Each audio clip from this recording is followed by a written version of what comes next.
আজকে আমি আপনাদের 4440 যে আইসি আছে এই আইসি সব থেকে একটা সহজ সার্কিট দেখাবো, যেটাতে আপনি আউটপুট রেজাল্ট খুব ভালোই পাবেন। মাত্র 5খানা ক্যাপাসিটর আর 2টো রেজিস্ট্যান্স দিয়ে এই সার্কিটটা বানানো হবে। 5টা কন্ডেন্সার আর একটা আইসি আর 2টো রেজিস্ট্যান্স, এটা দিয়ে কিন্তু আপনার একটা পাওয়ার অ্যাম্পলিফায়ার তৈরি হয়ে যাবে।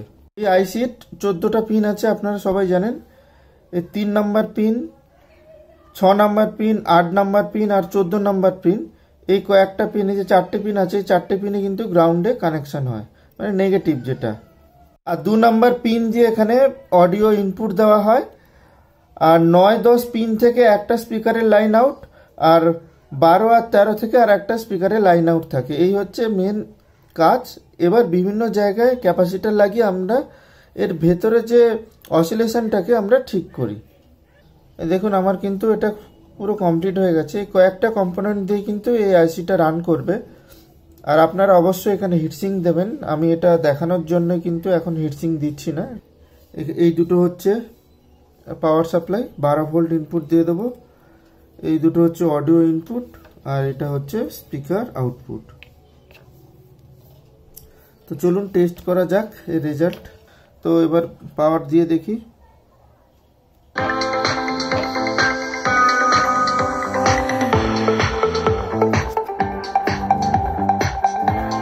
দেখুন সাউন্ড কিন্তু অনেক কম আছে।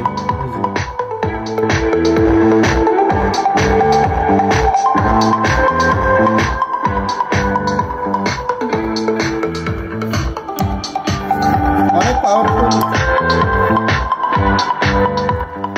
এখানে একটা ভলিউম কন্ট্রোল যদি বসানো হয় ইনপুটে, তাহলে বেস টেবিল বসাতেও পারেন, তাতেও খুব ভালো কাজ করবে।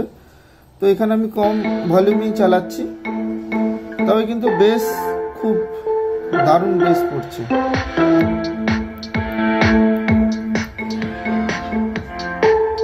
এবং সাউন্ড কোয়ালিটিও কিন্তু খুব ভালো।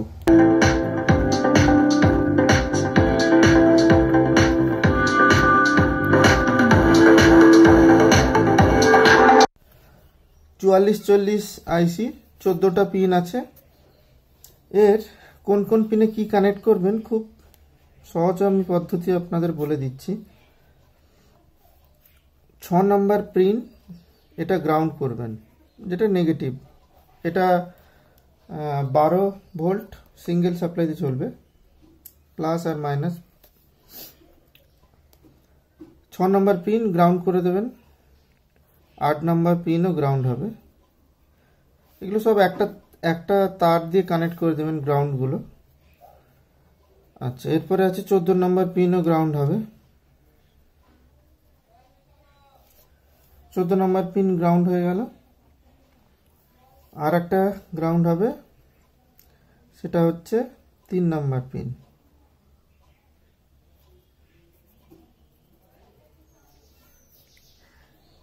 ঠিক আছে। আর 12 ভোল্ট ইনপুট দেবো এই 11 নাম্বার পিনে। 12 ভোল্ট প্লাস 12 ভোল্ট এখানে ইনপুট হবে। এই 1 নাম্বার পিন থেকে একটা ক্যাপাসিটর কানেক্ট করব, এখান থেকেও কানেক্ট করব। 47 70 50 ভোল্ট এটা কানেক্ট করব একের সাথে। আর 1 নাম্বারের সাথে যে লেগটা কানেক্ট থাকবে সেটা হচ্ছে পজিটিভ, এটা হচ্ছে নেগেটিভ। এইখানে জয়েন্ট থাকবে। 7 নাম্বারেও একটা ক্যাপাসিটার, সেম ক্যাপাসিটার কানেক্ট করব, 47 এমএফডি 50 ভোল্ট।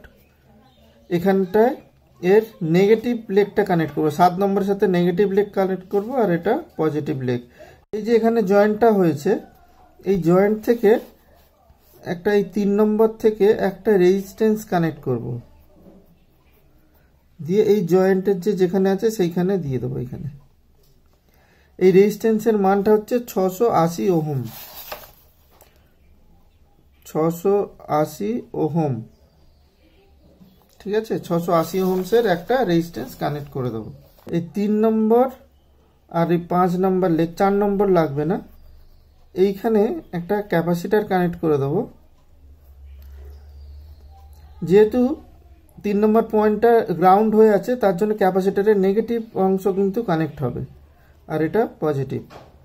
এটার মান হচ্ছে 100 এমএফডি, 100 ইউএফ, 50 ভোল্ট। এইটা এখানে দেখলে বুঝতে পারবেন যে এইটা কানেক্ট করা হয়েছে। এই যে এই ক্যাপাসিটারটা হচ্ছে 100 এমএফডি 50 ভোল্টের।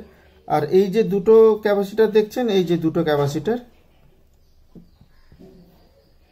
আর মাঝখানে যে রেজিস্ট্যান্সটা দেখছেন 3 নাম্বার থেকে এসছে, সেটা হচ্ছে এই যে রেজিস্ট্যান্স, এই রেজিস্ট্যান্সটা এই 3 নম্বর থেকে এখানে এসে কানেক্ট হয়েছে, এই পেছনে, এই যে পেছনে জয়েন্টের এখানে কানেক্ট হয়েছে। হয়ে গেল। এই 9 নাম্বার আর 10 নাম্বারের ভেতরে একটা ক্যাপাসিটার কানেক্ট করব, এটা এরকম করে দিই, হয়ে গেল। এই 9 নম্বরের সাথে ক্যাপাসিটারের পজিটিভ লেগ কানেক্ট করব, আর এটা নেগেটিভ লেগ। ঠিক একইভাবে 12 আর 13-র ভেতরেও কিন্তু ক্যাপাসিটার কানেক্ট হবে। 12 আর 13-র ভেতর ক্যাপাসিটার কানেক্ট হবে, কিন্তু এখানে উল্টো হবে কানেকশন। সেটা হচ্ছে এই 12-র সাথে নেগেটিভ আর এটার সাথে পজিটিভ। হয়ে গেল। কিন্তু মনে রাখবেন এই দুটো কিন্তু স্পিকারের আউটপুট কানেকশন।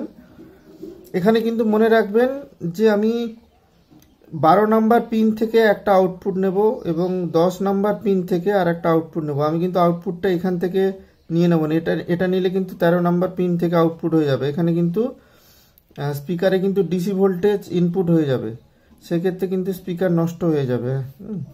তাহলে আমরা নেব থেকে না, এই 12 নাম্বার পিনের এইখান থেকে একটা স্পিকারের জন্য আউটপুট নেব এসপি, আর 10 নাম্বার এই যে নেগেটিভ আছে এইখান থেকে একটা আউটপুট নেব এসপি। অডিও ইনপুট দেওয়ার পালা। এখানে দেখুন এটা হচ্ছে স্পিকারের জন্য এই দুটো করা। 2 নাম্বার পিনে অডিও ইনপুট দেব। অডিও ইনপুট দেওয়ার জন্য কি করব, আমরা এখানে একটা ভলিউম কন্ট্রোল লাগাতে পারি। ভলিউম কন্ট্রোল দিয়ে ইনপুট দিলে কি হয়, গেইনটা কম বেশি করতে পারবো। আর এখানে যে অডিও ইনপুট দেব তার জন্য আমরা একটা 2.2K একটা রেজিস্ট্যান্সের মাধ্যমে দেব, 2.2K। আর এই ক্যাপাসিটারের মান হচ্ছে 100 এমএফডি, 50 ভোল্ট দিতে পারেন, 25 ভোল্ট দিতে পারেন। এই দুটো কিন্তু সেম মান থাকবে, 100 এমএফডি, 25 ভোল্ট বা 50 ভোল্টের দুটো সেম মানের ক্যাপাসিটার থাকবে। এই যে রেজিস্ট্যান্সটা আছে এটা দিয়ে অডিও ইনপুট দিয়েছি। এই দুটো অডিও ইনপুটের একটা গ্রাউন্ডে যাবে আর একটা অডিও সিগন্যাল, আর এর স্পিকার, এটা হচ্ছে পাওয়ার সাপ্লাইয়ের ইনপুট। তো ভিডিওটি কেমন লাগলো আমাকে কমেন্ট বক্সে জানাবেন। আজকে আপাতত এটুকু, দেখা হবে পরে কোনো এক ভিডিওতে।